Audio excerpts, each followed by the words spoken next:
अभी इंटरनेट में viral world के दो फेमस और अमीर एंटरप्रेन्योर्स इलॉन मस्क और मार्क जुकरबर्ग के बीच हो रहे वर्चुअल फाइट कैसे शुरू हुआ और क्यों हुआ, आइए आपको इस वीडियो द्वारा बताते हैं। एलोन मस्क और मार्क जुकरबर्ग टेक इंडस्ट्री में दो प्रमुख हस्तियां हैं जिन्होंने दुनिया में महत्वपूर्ण योगदान दिया है। हालांकि वे दोनों प्रौद्योगिकी के प्रति जुनून साझा करते हैं। उन्होंने अलग अलग रास्ते अपनाए हैं और भविष्य के लिए उनके पास अलग अलग दृष्टिकोण है। तो चलिए शुरू करते हैं। एलोन मस्क के बारे में। टेस्ला और स्पेसएक्स के CEO Elon Musk ambitious goals of revolutionising transportation and the richest person in the world हैं और अनुमानित 216 बिलियन अमेरिकी डॉलर के साथ दुनिया के सबसे अमीर व्यक्ति हैं।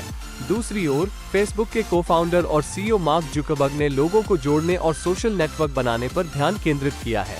वो अनुमानित 105 बिलियन अमेरिकी डॉलर के साथ दुनिया के शीर्ष 10 सबसे अमीर व्यक्तियों में आते हैं। मेटा ने ऑफिशियली तौर पर अपने ट्विटर जैसे मैसेजिंग ऐप थ्रेड्स की शुरुआत की है, जिसे कंपनी इंस्टाग्राम के टेक्स्ट बेस्ड कन्वर्सेशन ऐप के रूप में पेश कर रही है। मेटा के सीईओ और को-फाउंडर मार्क जुकरबर्ग ने बुधवार को ऑफिशियल रिलीज को चिन्हित करते हुए थ्रेड्स की शुरुआत की घोषणा की।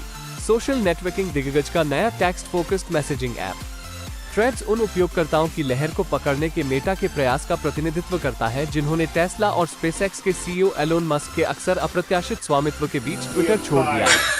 थ्रेड्स की रिलीज इस बात को ध्यान में रखते हुए उल्लेखनीय है कि टेस्ला के सीईओ एलोन मस्क के स्वामित्व में ट्विटर को दुर्घटनाओं की एक लहर का सामना करना पड़ा है, जिससे लोकप्रिय social messaging app vulnerable to competing हो गया है।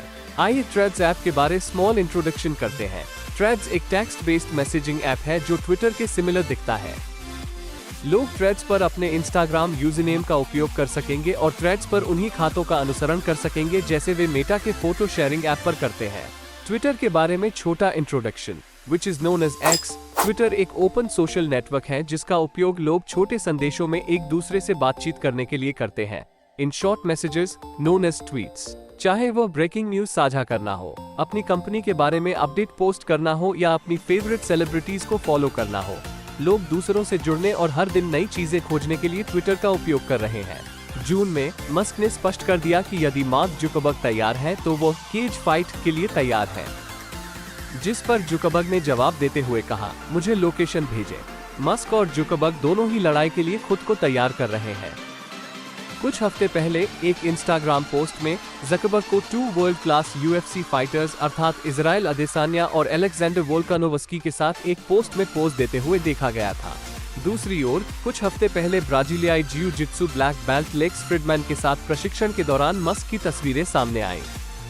पिछले हफ्ते सोशल मीडिया प्लेटफॉर्म पर एक अन्य पोस्ट में टेस्ला के सीईओ ने कहा था कि वह दिन भर वजन उठा रहे थे, लड़ाई की तैयारी कर रहे थे। उन्होंने कहा कि उनके पास वर्कआउट करने का समय नहीं था, इसलिए वे काम पर वजन लाते हैं। उसी का जवाब देते हुए जुकरबर्ग ने कहा कि वो मस्क के साथ प्रस्तावित केज फाइट पर अपनी सांस नहीं रोक रहे हैं, क्योंकि उन्होंने खुलासा किया कि उन्होंने प्रतियोगिता के लिए 26 अगस्त की तारीख सुझाई थी। इससे पहले अल्टीमेट फाइटिंग चैंपियनशिप UFC के प्रेसिडेंट डाना व्हाइट ने कहा था कि दोनों अरबपति लड़ाई को लेकर बेहद गंभीर हैं। निष्कर्षतः एलोन मस्क और मार्क जुकरबर्ग दो प्रभावशाली फाइटर हैं जिन्होंने टेक इंडस्ट्री में महत्वपूर्ण योगदान दिया है। हालांकि उनके फोकस और अप्रोच अलग अलग है, फिर भी वे दोनों हमारे जीने के तरीके और प्रौद्योगिकी के साथ बातचीत करने के तरीके को आकार देते रहते हैं। अगर आपको यह वीडियो पसंद आया है तो हमारे मेहनत के लिए इस वीडियो को लाइक करो और अगर तुम लोग नए हो तो इस चैनल को सब्सक्राइब करो। उस लाल वाला बटन पे इलॉन मस्क फेक के मारो या फिर मार्क जुकरबर्ग फेक के मारो, बस दब जाना चाहिए। और मिलते हैं दूसरे वीडियो में। बाय।